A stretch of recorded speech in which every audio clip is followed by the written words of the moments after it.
Hello friends, welcome back to Civil Tamil. இந்த video நாம என்ன பார்க்க போறோம் அப்படினா PDF நாம எப்படி Revitல கன்வர்ட் பண்றது அப்படிங்கறத பார்க்க போறோம். வீடியோக்குள்ள போறதுக்கு முன்னாடி சேனலை சப்ஸ்கிரைப் பண்ணிக்கோங்க. கூடவே பெல் பட்டன் கிளிக் பண்ணிக்கோங்க. ஃபர்ஸ்ட் நம்ம ப்ராஜெக்ட் கிரியேட் பண்ணிப்போம். எந்த 3D வேணுமோ அதை ஃபர்ஸ்ட் கிரியேட் பண்ணிப்போம். அதுக்கு அப்புறம் பாத்தீங்க அப்படினா நம்ம நியூ ஷீட் ஒன்னு கிரியேட் பண்ணனும். அது வந்து ப்ராஜெக்ட் ப்ரௌசர்ல கீழ பாத்தீங்க அப்படினா ஷீட்னு சொல்லி இருக்கும். அதை கிளிக் பண்ணிட்டு ரைட் கிளிக் பண்ணுங்க. ரைட் கிளிக் பண்ணீங்கன்னா நியூ ஷீட்னு சொல்லி இருக்கும். அதை கிளிக் பண்ணீங்க அப்படினா நமக்கு டிஃபால்ட்டா A0 இருக்கும். உங்களுக்கு தேவையான சைஸ் பாத்தீங்க அப்படினா லோட் கொடுத்தீங்க அப்படினா அதுல நீங்க லைப்ரரி ஃபைல்ல இருந்து எந்த சைஸ் வேணுமோ அதை நீங்க செலக்ட் பண்ணிக்கலாம். ஓகேவா? பாத்தீங்கன்னா டிஃபால்ட்டா இருக்க ஷீட்டை நான் செலக்ட் பண்றேன். ஓகே கொடுத்துட்டேன். பாத்தீங்கன்னா நமக்கு ஷீட் இந்த மாதிரி கிரியேட் ஆயிடும். இப்போ இத நான் ஷீட் மட்டும் கிரியேட் பண்ணும்போது நமக்கு பாத்தீங்கன்னா ப்ராப்பர்ட்டீஸ்ல A0 ன்னு சொல்லி நம்மளுடைய ஷீட் என்ன சைஸோ அதை காட்டும். ஓகேவா? அதுக்கு அப்புறம் பாத்தீங்க அப்படினா இப்போ பிளான் வந்து ஃப்ளோர் பிளான்ல வச்சிருக்கேன். இது வந்து நான் வந்து சைஸ் ஸ்கேல் பண்றேன் அப்படினா இப்போ 1:100 இருக்கு பாத்தீங்களா?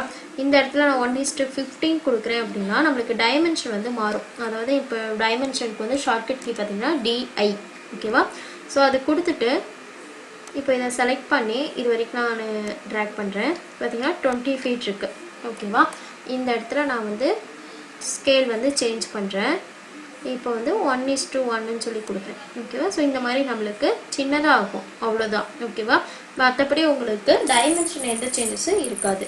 ஓகேவா? இதுக்கு அப்புறம் நாம என்ன பண்ணனும் அப்படினா இந்த மாதிரி டைமென்ஷன் சேஞ்ச் பண்றது இது எல்லாமே செட் பண்ணிட்டு ஷீட் இருக்கு இல்லையா? அதை கிளிக் பண்ணிக்கோங்க. நம்ம ஷீட் கிரியேட் பண்ணி வச்சிருக்கோம்.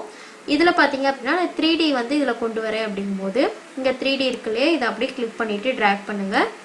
டிராக் பண்ணிட்டு உங்களுக்கு எந்த பிளேஸ்ல வேணுமோ அதை நீங்க வெச்சுக்கலாம். ஓகேவா? இப்போ பாத்தீங்க அப்படினா இது நான் வந்து இந்த கீழ பாத்தீங்கன்னா இதுல வந்து 3D அப்படினு சொல்லி லைன் போட்டு இருக்கும். இத செலக்ட் பண்ணீங்க அப்படினா இங்க ப்ராப்பர்ட்டீஸ்ல உங்களுக்கு வியூ போர்ட் அப்படினு சொல்லி இருக்கும். இதுல பாத்தீங்கன்னா 3 ஆப்ஷன் இருக்கும்.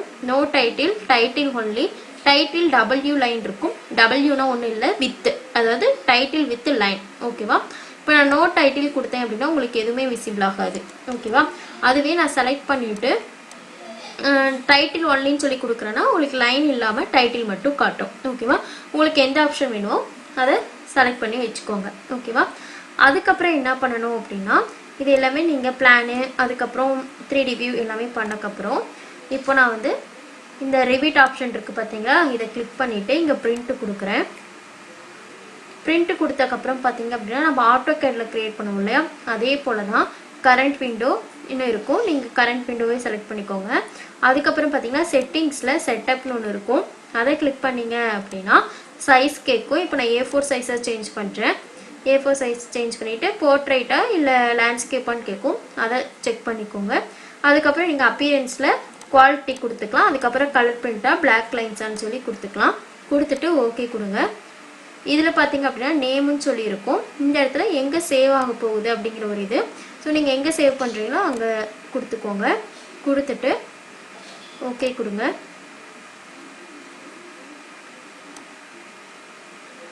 இப்போ நான் சேவ் பண்றேன். PDF வந்து 56 ன்னு சொல்லி சேவ் பண்றேன்.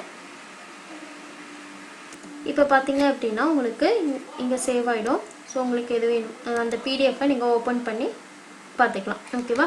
அதுவே ஆட்டோகேட்ல பாத்தீங்க அப்படினா நீங்க PDF கன்வர்ட் பண்ண உடனே உங்களுக்கு அதுவே ஆட்டோமேட்டிக்கா டிஃபால்ட்டா ஓபன் ஆகும். இதுல பாத்தீங்கன்னா சேவ் ஆன பிறகு நம்மளே போய் அந்த PDF ஓபன் பண்ணி செக் பண்ணிக்கிற மாதிரி இருக்கும். ஓகேவா? சோ அதுக்கு அப்புறம் நம்ம சேனல் பாத்தீங்கன்னா 4K சப்ஸ்கிரைபர்ஸ் ரீச் ஆயிடுச்சு. So thank you for all. இந்த வீடியோல ஏதாவது டவுட் இருந்துச்சுனா கமெண்ட் செக்ஷன்ல கமெண்ட் பண்ணுங்க. வீடியோ ஷேர் பண்ணுங்க, லைக் பண்ணுங்க, சேனல் சப்ஸ்கிரைப் பண்ணுங்க. thank you.